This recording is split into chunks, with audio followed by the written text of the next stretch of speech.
The short version, they took a gamble with a risky business decision that probably paid off for them. If you don't have a problem with EVS delaying his campaign so he could raise more money from YouTube videos, then it's hypocritical to have an issue when Mitch did the same thing. They both did things in the gray area of shady. Business isn't black and white. Start with EVS. He delayed working on Cyberfrog so he could make a few $100K on YouTube and grow his audience, which in turn helped raise more money for the Frog books.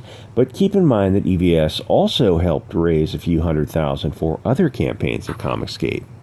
We aren't working in a vacuum here. Everything's a compromise. EVS could have just stuck with working on his book full time, but then the dozens of other creators and channels that he helped grow wouldn't be where they are. What would you have him do? You notice I'm not shy about criticizing him because it's a lot of fun, but I'll only go so far because I am very aware of how much he has helped other people.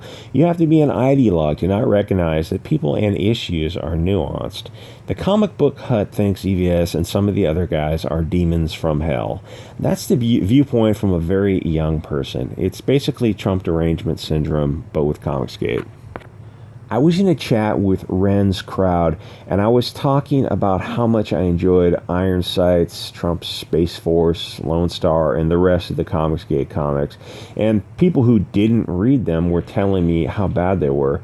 Fine if you don't like them, but at least read them. I said the same about Dead Beats or Kim and Kim, which at least I read a few times before discussing them. If you enjoy them, great. I hope that in a strong business environment, you can buy whatever type of entertainment you desire.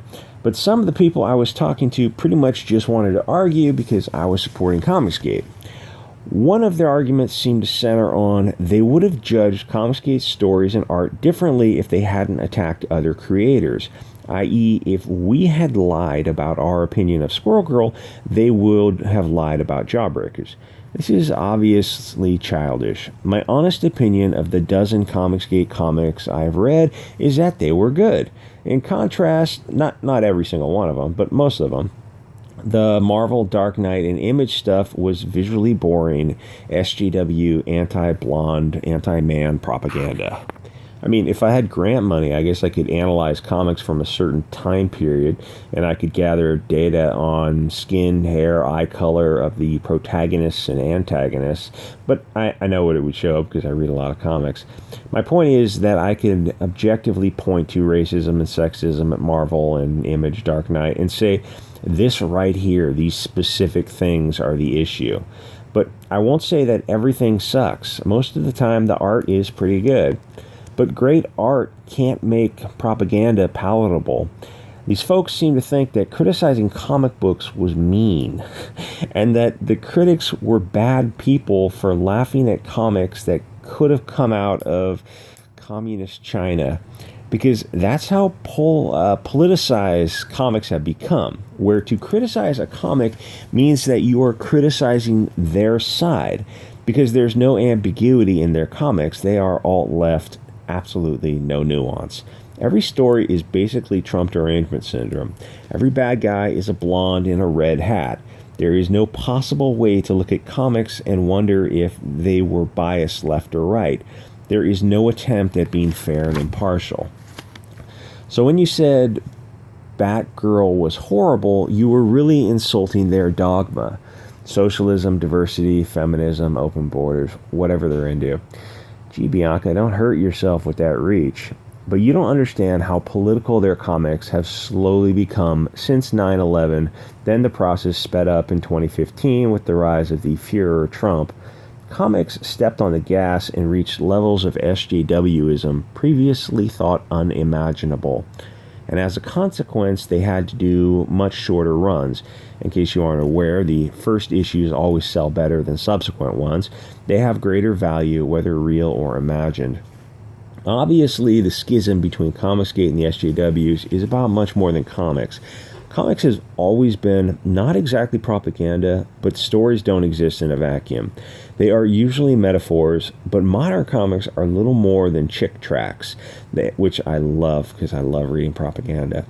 They are as subtle as a bulldozer. They don't sell as well, and retail stores close or convert over to selling board games.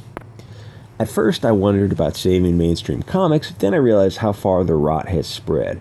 SJWs are termites. It's better to use a flamethrower on the structure, gas all the degenerates. Trebuchet Mark Wade back to Mexico.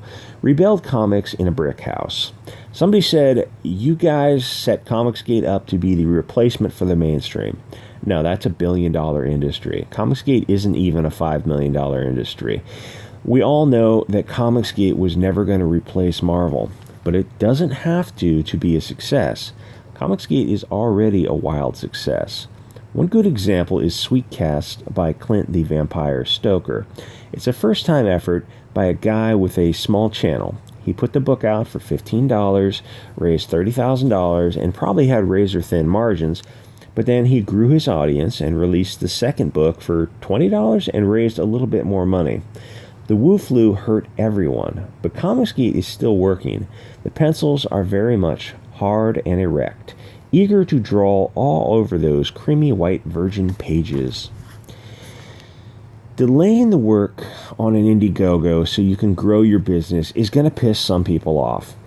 But it's not like the SJWs who don't ever deliver a book, like B. Claymore with Big Hawaiian Dick, which is 5 years late. You will get Red Rooster, and he will probably lose some customers on his next project, but he'll more than make up for it with his Walmart deal. Mitch and Antonio learned a lesson in trying to sell a second project when the first is outstanding. Now, before Mitch and Antonio lose their rag, I support both those guys and will do anything I can to help their Comicsgate projects. We don't have to agree on every little detail. No group is going to agree on everything. The trick, and I'm talking to Mike and Ethan, is to act like adult businessmen, not emo girls on their period. You don't have to respond to every bit of probing fire. It's much better to ignore Twitter. Assume that every time you're on a live stream with somebody that you are on good terms. Don't feed a fire unless you want a fire. There are smart ways to fight on YouTube, and there are really dumb ones. When EVS goes on hours-long tirades against Mike Miller, Tim Lim, Nurkish, Sashi, Doug TenNapel, Nasser, Comic Book Hut, Vickyverse, Tristan from Nerdits Newsstand, Engeltine from I Love Comics, Edwin Boyette, and dozens of others, that makes him look like a crazy person. Obviously, he is the source of the problem. It's like finally coming to the conclusion that Occam's razor is a heliocentric solar system. And to be fair, Mike has a habit of punching himself in the face over and over again. If you want to ignore EVS, then do it. But if you're going to dance with him, then give him the link to your live streams and make some money off of it. Mike is a nice guy, but he doesn't internet very well.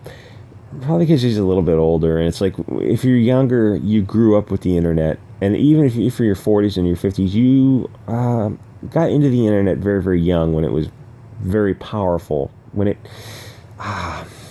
somewhere in the mid to late 90s, it became, people got fast internet connections, or faster internet connections, and web pages got more advanced, and you got, it just somewhere in the mid 90s, it started to blow up, and by 2000, it was, I don't know when MySpace was, probably in the late 90s. But when you're younger, you grow up with it in a different way. You understand the internet, that if you're 45 and older, or 40 and older, you don't really understand it. The thing to do is, give him the link to your live streams, because interaction doesn't hurt your channel. Interaction helps your channel most of the time. I mean, if it's just, like, if you really can't take a little bit of back and forth, then what are you on the internet for in the first place? And if people read you, give you super chats to insult you, that's okay. That's part of the price of doing business. Those words on super chats won't actually hurt you. You don't need to block and delete and all this kind of stuff. Just time them out. That's what you have mods for. The goal is to, it's like you can have this, you can feed off of each other to both make money and simultaneously push your product and get your name out there and show that you can take it with a good sport. You want an example of this? I don't know how many of you were aware of Cecil's first interaction with Comicsgate. Holy cow. Nobody has ever got as much abuse as Cecil. He just rolled with the punches. He's just like one of those fat dolls that are weighted at the bottom. You just cannot knock him down. He kept rolling with it, going back on live streams. Finally, he started making his own videos. They weren't very good at first, like all of our videos are not good at first. And he kept getting invited back, and he slowly started winning hearts and minds because he's Cecil. He didn't spurg out, not even once. And then he got Nasser on and started doing shows with him, and it was other people's turn in the barrel because people don't understand you, and people are incredibly dickish on the internet because you're on the internet. That's just the way it works. It's not serious. People will say the meanest things to me in one comment section. Someone says something like, they recently found a video that they agree with, and he said something like, "Oh, I always thought you were such a dickhole before, so I resubbed, and I found you again, and I agree with you." And then, like a few days later, nope, you're back to being a dickhole, unsubbed. Okay. I'm not gonna get in the comments and argue with him and call him all sorts of names because that means he will never come back. I just go, okay, thanks for your feedback, and I mean it. I don't have any harsh feelings. If somebody swears, I will pin their comment because otherwise YouTube will hide it. And if you, it's not that, it's real, but it's not that real. It's YouTube. Anyway, I don't know where I was going with this. I probably, if they heard, I pissed off Mike, EVS, Mitch, and Antonio, but at least Cecil is love. Anyway, like, comment, subscribe. If you want to send me email, biancazombie62@gmail.com, or hit up my P.O. box to send me comic books or scripts you want me to review. If you want me to review scripts, I'll make a video and talk about possible editing ideas. All right, guys, I will see you all next episode. Oh, wait, let's get to the end of this. This is a diverse comic with a lot of diversity. You guys do not deserve the name Marvel. Anyway, see y'all.